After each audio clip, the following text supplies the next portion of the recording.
This is Ask Joe number 194, the Rock Drums edition.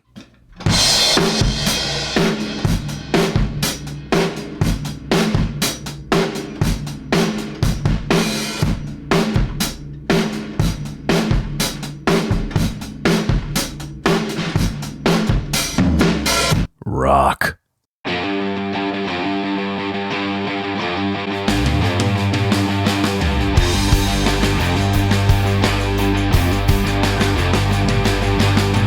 Hello and welcome back to another episode of Ask Joe. This is number 194. We got big 200 coming up.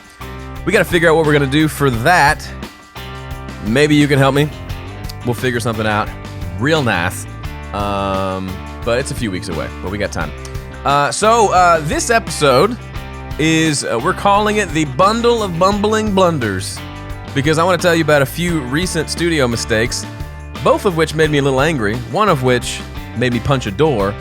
The other was worse, but the first one made me... Anyway, I'll talk about that in a second. What you just heard in the intro, that is the fat mic from my drum recording session we had here yesterday for my EP. I had a Cascade Fathead ribbon that I was sitting just across the room from the drums, literally 6 feet away, really low to the ground in a corner, planning for it to be this thick-sounding drum. And then Brent Milligan, who was playing bass, he owns lots of cool toys. He brings over this box, crazy-looking box called a limb pander, which is just an old vintage tube limiter / expander that just crushes whatever you put through it. So we ran that mic through that, and what you heard at the intro is that by itself with nothing on it. So is it good for jazz? No. Is it good for rock? Yeah.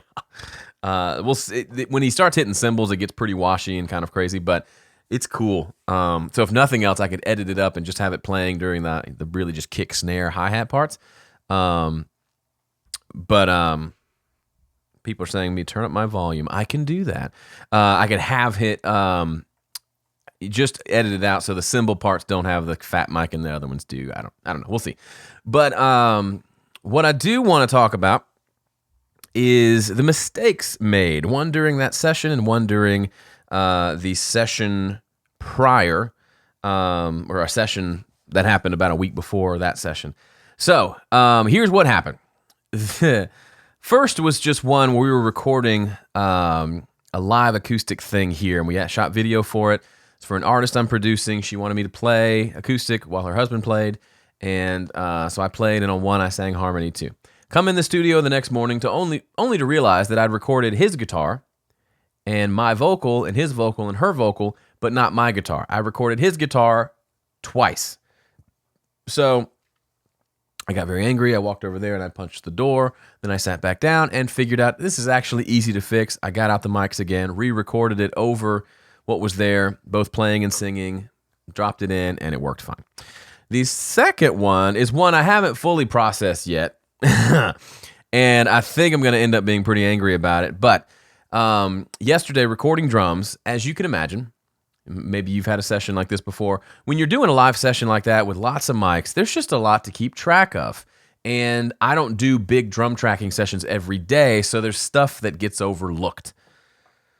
I don't want to talk about it. So anyway, I decided to run the snare, the top snare mic, through my ADL 700, which is a tube preamp channel strip with EQ and compression. So we were setting levels. I had all the faders up. I was listening to everything through my speakers because he's in the other room. And we decided to... sorry, I feel like people are saying I'm too quiet, but I've turned myself up. I think this is as good as it gets. Sorry, folks. Now I've lost my train of thought. I totally am distracted now. Let me start over. So, running it through this ADL 700 top snare. I'm listening to all the mics. All the faders are up, and it sounds good. Everything's sounding good. I checked the kick. I checked the overheads. Overheads is what we focused on mainly. Swapped out mics and stuff like that. And the snare sounded fine in the mix. I turned on some compression. Got it really snappy sounding. Great. Go through the whole session. Track 5 songs. Come in later last night to listen. And the snare was sounding a little funny, so I soloed it only to find that while I had recorded the right, what am I trying to say? I'm sorry. I got people in the chat telling me anyway. I recorded the correct track, but I had set the compressor way too aggressive. And literally, the snare track sounds like like the first couple milliseconds came through and everything else got slammed by the compressor. So it's essentially unusable. It does have some snap if I want to add in some snap, but I may end up needing to replace that, doing snare, sample replacement. Surprisingly, though, I did mic the bottom snare, and I tried to mic it far enough away where I got some body in the recording. So the bottom snare mic sounds pretty good, especially if you EQ some more lows in there and take out some of the harshness of the upper mids. With EQ, it actually sounds pretty good. So I may, because I'm stubborn, I may not sample replace, even though I botched the snare recording. It sounds good in the overheads. It sounds good in the rooms. So I've got a lot of kind of backups. But I totally did not record that well. I should have stopped and listened to the playback and listened to each thing. And I didn't, because people were here and they were ready to go. And I, of course, rushed myself. And yeah, it's pretty embarrassing. So when I'm embarrassed, I like to come on and tell it to thousands of people in a podcast, because I don't know why. But hopefully, if you make dumb mistakes in the studio, it's normal. Now, I'm not saying it was a good thing. And I'm not saying, oh, I'm glad I did it. No, I'm still kind of upset about it. But it is what it is, right? We do have cool technology like Trigger and Drumagog and all these sample replacing things that I've never used, to be completely honest, because I like the challenge of making the recorded drums work, and I may still stick to it. But obviously, the next time this won't happen. You may recall the last time when I was tracking in my studio for one of my projects, accidentally had the preamps on the overheads turned up way too loud, and the inputs on my console were turned down, so they overdrove the inputs and sounded weird. But it ended up working okay. It just is what it is, and I want to share in my quest to do Home Studio Corner. I want to present it real, and that means mistakes and all the screw ups. So, from one bundle of bumbling blunders to another, I hope you can relate. Boom.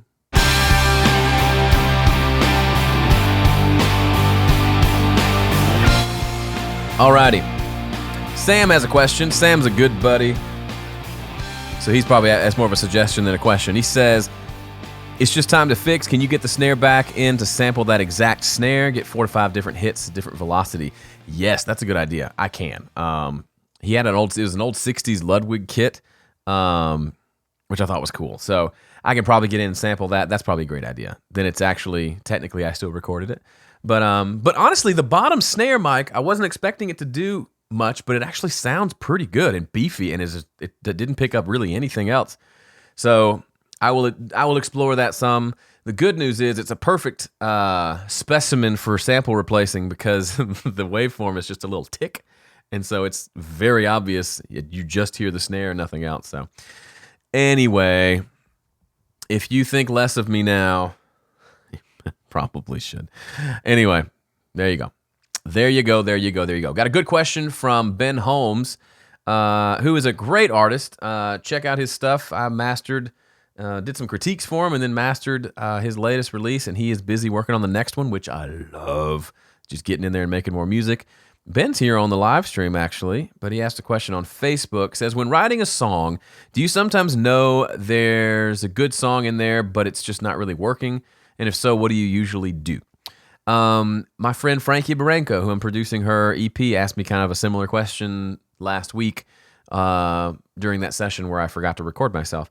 And she said kind of the same thing. I don't, when I sit down to write, I have to be in a certain place and emotionally, blah, blah, blah. And then I end up being too critical and not liking anything I wrote. She's like, what do you suggest? And I said kind of the same thing I'm going to say to you, Ben. I suggest just finishing. If you've started a song that you don't think's great, I say finish it and then write another one. I think we have way too many people with half-finished songs. And I'm not saying that's wrong. That's just the way I work, is I like to finish them. And if I finish it and then completely rewrite it, which you've seen me do in that Songwriting Corner series, that's fine. Or if I finish it and it never sees the light of day, that's fine. If I finish it and end up just stealing one part of that song and putting it into another song, that's fine too. It's all stuff I wrote. But for me, the biggest thing is just finishing. For example, with this EP, there are 5 songs on there. There's one that I'm still on the fence if it's going to make it on the EP. I think it will. And then I wrote like 8, and 3 of them just didn't make the cut at all. So, or 7 or 8. So ideally, would I have written more and had more to choose from? Sure, but that was kind of the way it played out for me. So yeah, to answer your first question, yes, there's songs that I'm writing where I'm like, this just isn't working. If it's really early in the process, I'll just stop and start something new. But if I've written a verse and a chorus, I'll go ahead and finish. Great example of that is the song What I Know Now, which I have two videos in my Songwriting Corner series on that song. One was very folky and cheesy. Then the next, I rewrote the music entirely into something really bluesy and rocky.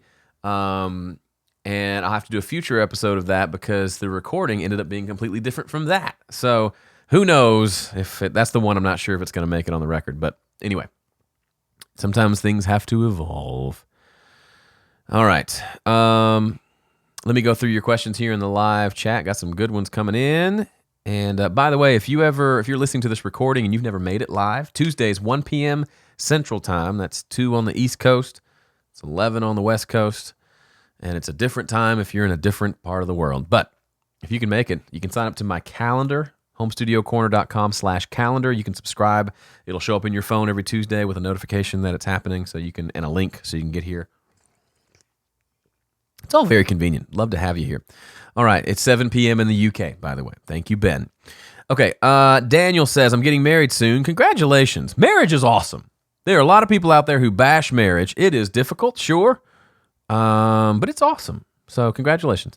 It says, I'm getting married soon and we'll be moving into an apartment. I'm looking into acoustic treatment and wondering if 2-inch thick isolation panels would work as bass traps or if RLX would be better.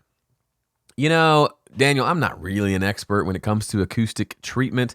For bass trapping, I think my first step for you would be just getting some treatment. So if you're in an apartment, it's going to have drywall and it's just going to sound nasty until you put something up just to deaden some of those reflections. The thicker it is, the better. It'll get lower frequencies, but I would do that first.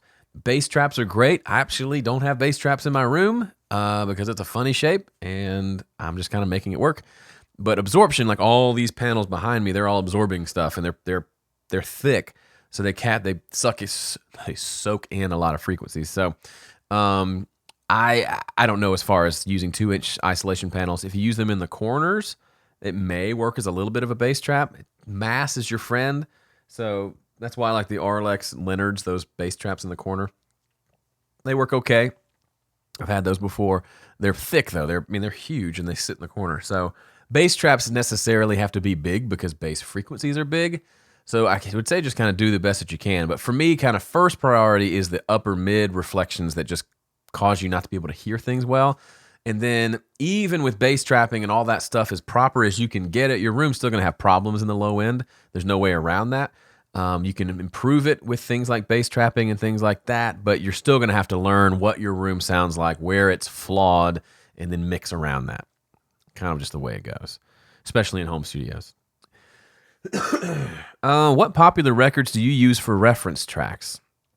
You know, I'm bad at reference tracks, to be honest. I won't use them while mixing a whole lot. I will use them in between mixing. If I'm kind of lost on a mix and just don't feel like I'm getting the right tone, I'll go listen to a record that has some of the tones I feel like I'm going for, and it'll kind of energize me to go back. Lately, I've been digging stuff by Kaleo and the band Congos.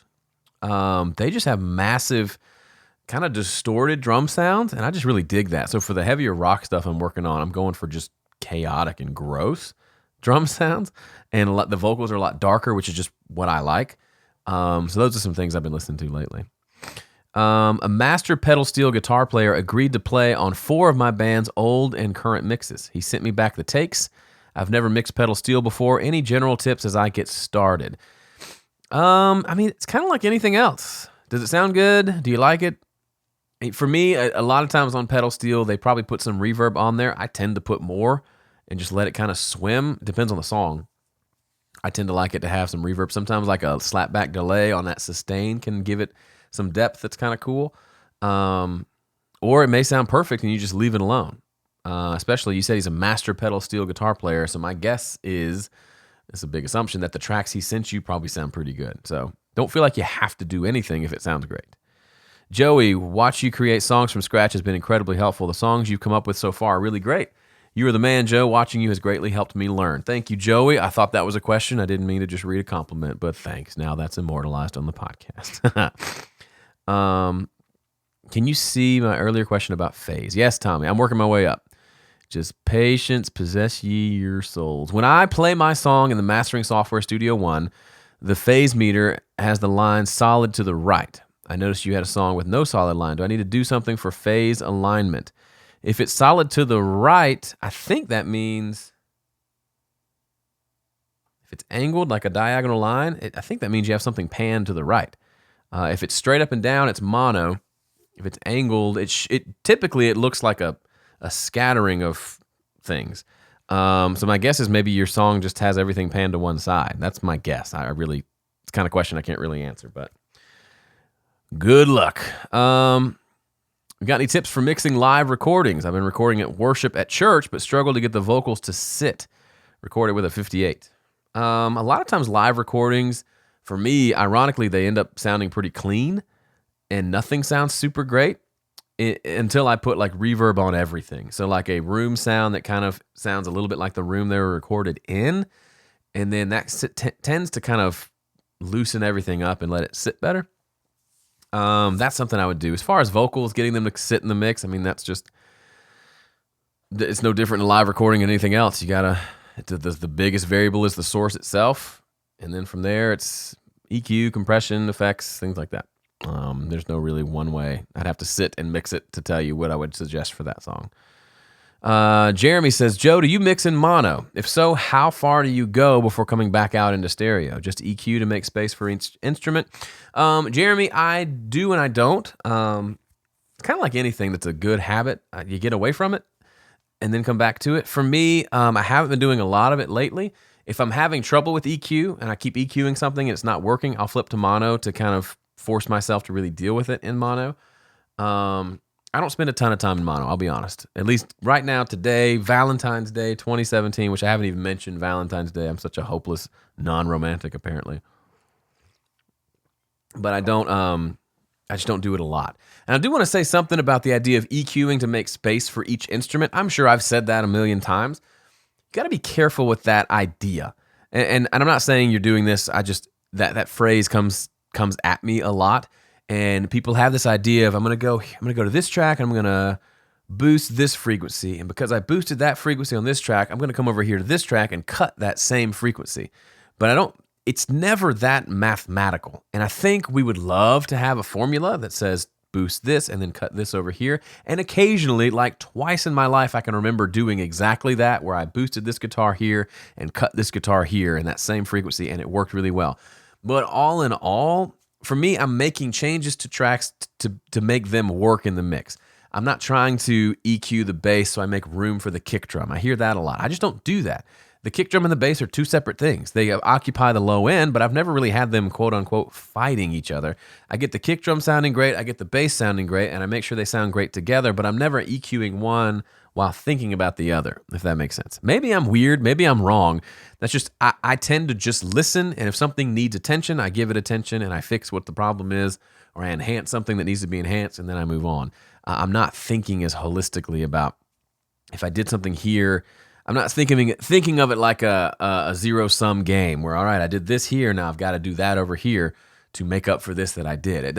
For me, it doesn't work that way. So anyway, rant over. Let me see. Paul Lucas, when using top-down mixing, what do you put on your master? Well, lately, I've been putting a multi-band compressor on there. And just recently, as in last week, I added a regular bus compressor. So historically, I've always had some sort of compressor on my mix bus with like a 30 millisecond attack, 100 millisecond release, similar to what the settings would be on an SSL compressor. Then I switched to the multi-band that kind of helped brighten things up, because my mixes were getting a little dark. And then recently I've put both. So the regular compressor first and then the multiband, and they're both doing a little bit of work and adding a little bit of volume. I don't know if I like that full time, but I worked on a mix the other day and I really liked what it was doing. So I'll probably stick with that for a while until I have another idea. Um, Here's a question. What's your favorite song you've ever written? Golly, probably the most recent one I wrote. Honestly, that's how I tend to like whatever I wrote last. Um, I can't. My favorite album. I'll answer that because I can't think of it. There's not one song popping in my head. Favorite album is Better This Way because the songs are kind of. It's a lot of kind of take you on a journey, a lot of processing stuff internally, dealing with stuff, and I feel like just as a whole, those were a very cohesive group of songs. So there's my non-answer to your very specific question. When you move from recording to mixing your own songs, do you try to start with fresh ears or is it a continuation of the process? Good question. I had this, somebody asked something like this recently. It's an ongoing thing for me. I don't almost ever take something I've recorded and then strip all the plugins and start over unless it's just not working. But usually the stuff that I've done along the way stays or I adjust it a little bit, but I understand the idea of wanting to start from scratch and feeling that desire to, everything I've done up to this point wasn't really done intentionally for mixing, so I'm going to get rid of it and then give it 100% of my focus. But if it's good, it's good, right? If I add an EQ to my snare drum the day after I record it, and that EQ stays there through the entire process, I've gotten used to that sound, I like it, and it's working, I'm not going to go change it just to change it, which I understand the desire to do that. We have this desire to go in and change everything. Kind of like when you're producing for an artist. Sometimes they give you a song and it's great as it is. You just need to record it. But there's this little desire in me that if I'm producing this, I've got to make changes. Like I got to change the key of the song or the tempo or the time signature so that I've left a stamp on it and made it mine. And that's kind of dumb. Sometimes songs need to be left alone and you've got to know when to do that. So if you tend to have that same approach of I got to go through and mess with everything, just give yourself permission to be a little lazy and step back and not touch everything and see how many, who can mix this song in the fewest amount of touches. Kind of like name that tune. Hey, there's an idea. I can mix this song in 12 moves. Can you take that too far? Yes. But for the number of people I meet who tend to, just by the way they ask their questions, I can tell they tend to do too much. You could stand to go the other direction for a little while.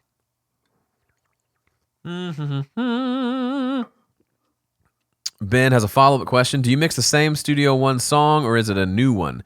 I usually do everything in the same session. I will save versions, which is the way Studio One kind of gets around having a bunch of save as. You can do save as, it's fine. I do different versions so I can always get back to. So today, when I bounced out all the raw tracks from the session yesterday, I saved a version of that called post-tracking. So if I ever want to get back to just how the session was there and kind of see how it is, I can do that. And it's all saved under the same kind of session. Do I have the user button mapped on my fader port? No, I don't. If I did, I would probably map it to, I don't know. I'm sure there's a function that I use a lot that I have to go find. Maybe the click, turning the click on and off. Although I could just press the letter C here, and that's over here. So it's a little farther away over here, so maybe not. Although I do use it for transport, even though spacebar is right here. So I don't know. But no, the answer is no, I don't use that. Daniel says, is there any mixing tricks, effects, or gear to avoid if you're trying to go for vintage sound like the Beatles or Led Zeppelin? I don't know if there's stuff to avoid. To me, and this is a way oversimplification, if I'm going for vintage, I usually just roll off some high frequencies. You know what I mean? Like everything that if you bought a modern XYZ today, you know, a clean preamp and a nice clean like NT1A microphone, everything's going to be nice and bright. But then vintage stuff, if you listen, it's not bright. Everything's kind of rolled off and almost too dark, I would say. So to me, a lot of it's just, and that's I kind of lean towards the darker stuff anyway, which is an interesting sidebar. If any of you are Dueling Mixes members, I tend to lose the votes if my mix is too dark. Or if my mix, you know, for me feels just right, and then Graham's mix is a little more hyped and a little brighter, he gets the votes. It could be that his is a better mix, but we've noticed it's flipped around too, where if I have a brighter mix, I get the votes and he doesn't. To where we're conditioned that we think brighter is better. It seems louder, more exciting. I tend to appreciate a mix that's dark without being muddy. Go listen to Kaleo, that record AB.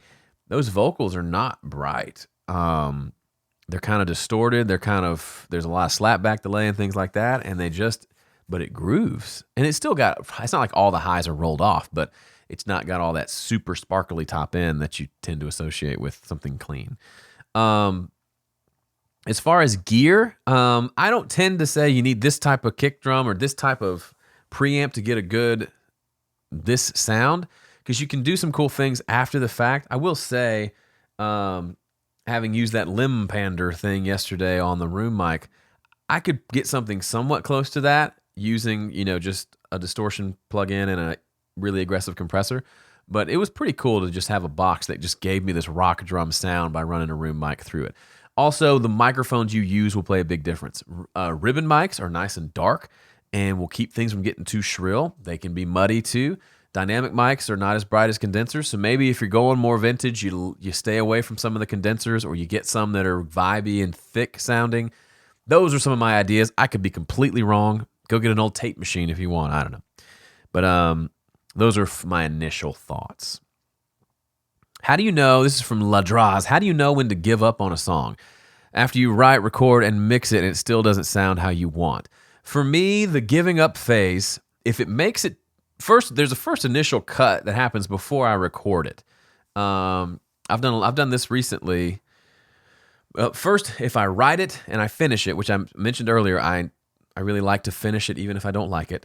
If I like it once it's done, then and if it fits with whatever my next album project is, it goes on the list to add to the album.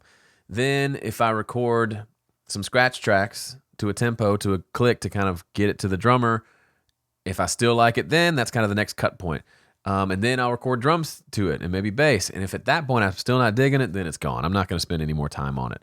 I had one from last week that I recorded scratch tracks for, and then I was thinking it's just not a very good song, and the scratch doesn't sound good, and it doesn't fit with the other songs on this EP, so I ditched it. Will it come back in another album? Maybe, but it's not a song I'm super attached to, so I don't know if that'll happen. We aren't scrolling along anymore. There we go. When you make your videos, you don't wear headphones. Are you listening through your speakers? And if so, how do you handle bleed? Good question. Yeah, I started doing that sometime in the last year because I realized I have a mute button. So when I press this button, you'll hear my voice go away. You can't hear me talking anymore, but I just turned it back on and now you can hear me. Those of you who are listening to the recording heard me that whole time, but I muted myself out to the stream. That's kind of how I do it. When I'm playing something for an extended period of time, I hit mute and then I turn it back on and keep talking. But sometimes I just let it play because it doesn't matter. It picks up a little bit of bleed.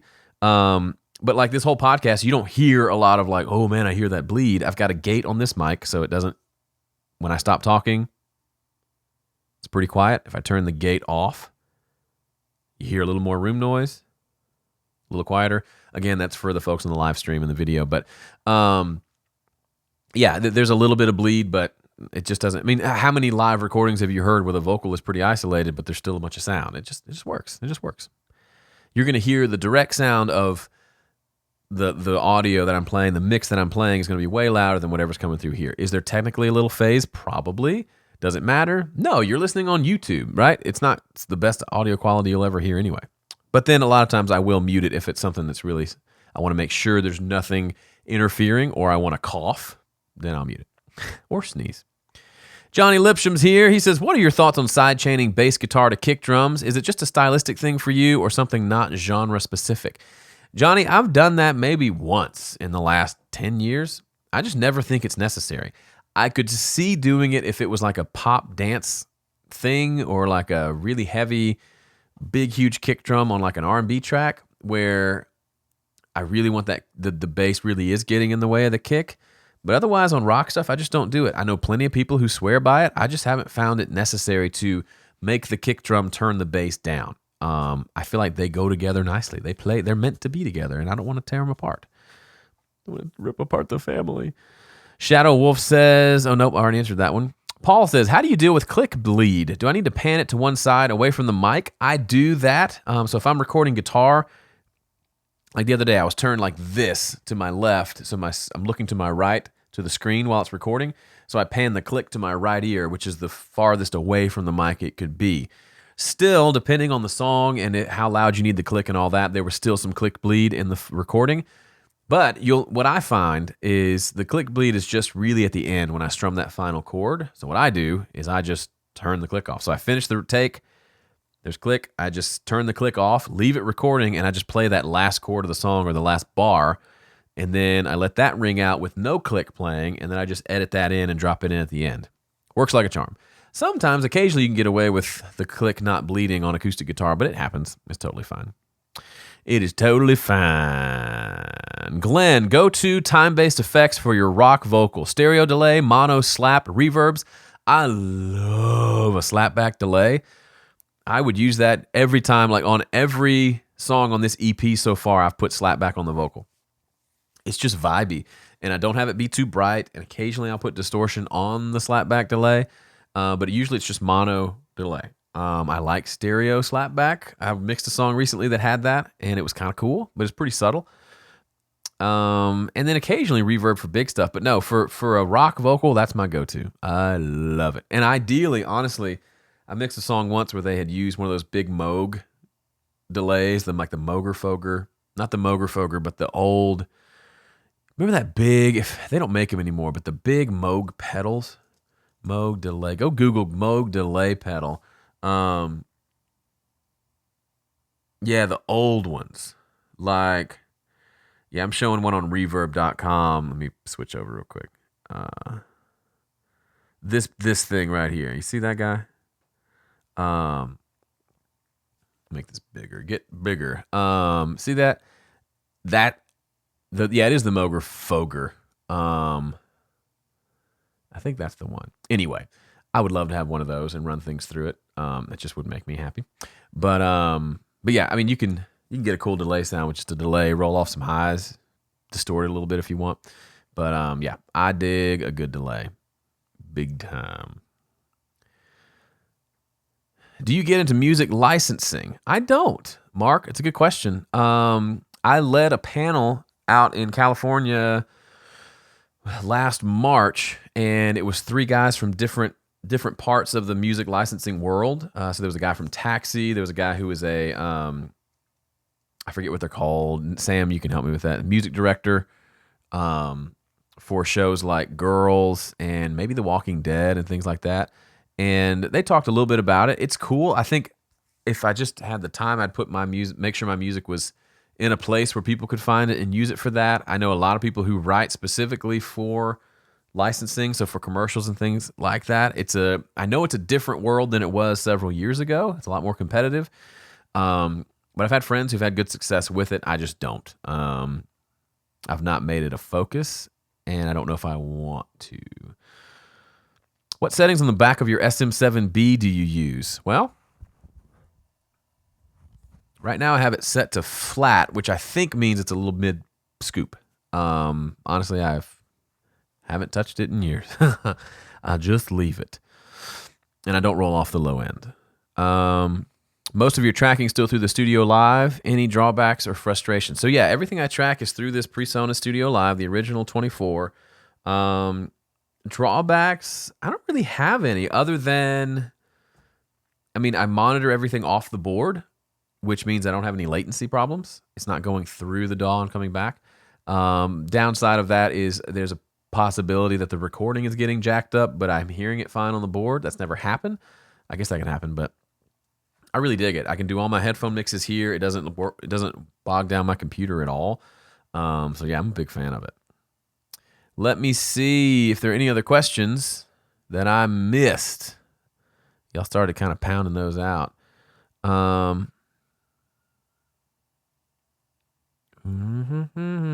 said, is there a way to make Studio One, or to make the automation in Studio One be a relative change as opposed to an absolute change? What I mean is, say I set the volume fader to some position like -6, and then I write automation on the track for volume. Most of the time, Studio One will simply move the fader to the automation levels. So you mean like a gradual change? Just draw in a line, the diagonal line. So yeah, you can draw that in. I'm not really following your question, though, so sorry. What monitors and monitor controller do you use? I've got the... Let's go on a little tour. Right there. Oh, this cable's... There you go. Studio One... I'm sorry. These are Mackie EX66s that I've had for 10 years. I won them in a Christmas song contest when I worked at Sweetwater. They've got dual 6-inch woofers, and they got a lot of low end, and they feel pretty good. And then for a controller, I use this, which is the central station from PreSonus, which has this remote control that I can use for volume and selecting inputs, etc. Don't you like it when I take you on a little journey with the webcam? That's fun. What gauge strings do I use? Usually medium. Favorite food? I'm on a big pho kick right now. I love me some noodles and broth. And I think since we've gotten down to food and string gauge, I think we are scraping the bottom of the proverbial barrel. So I'm going to go ahead and say we are done for the day. And thank you so much for hanging out if you were here live. And for those of you, oh goodness, I have messed up everything. Hang on. Wow, I tried to move the music while I was talking. That never works out well for me. Thank you for listening. Thank you for watching. And that's it. I'll see you next week. Bye.